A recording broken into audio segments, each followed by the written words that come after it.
त्यावेळी ज्येष्ठ पत्रकार निरंजन टकले साहेबांचा मार्गदर्शन ऐकून आम्ही ताई साहेबांना सांगितलं, ताई साहेब निरंजन टकले साहेबांचं व्याख्यान आणि त्यांचं मार्गदर्शन आमच्या सोलापूर जिल्ह्यात होण्याचं गरजेचं आहे।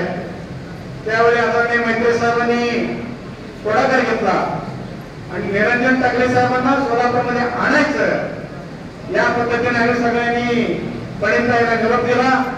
ताई साहेबांनी आपलं निरंजन टकले साहेबांना सांगून आजच्या या प्रोग्रामला बोलवण्यात आले।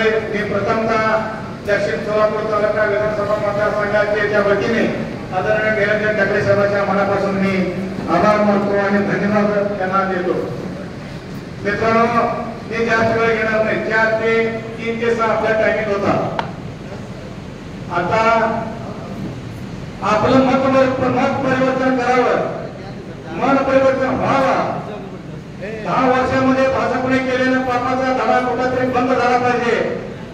सोलापूर लोकसभेच्या उमेदवार आदरणीय प्रणितीताई शिंदे या मॅडम ताईंना येणाऱ्या लोकसभेमध्ये आपण निरंजन टकले साहेबांचे विचार ऐकल्यानंतर गावात गेल्यावर काँग्रेस पक्षाचं काम जोमाने चालू करून ताईंना लोकसभेत पाठवण्यासाठी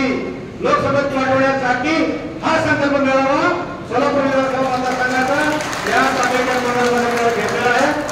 जास्त न बोलता माझ्यानंतर ताई साहेब, त्याच्यानंतर मोठे साहेब, त्याच्यानंतर टकले साहेब होणार आहेत।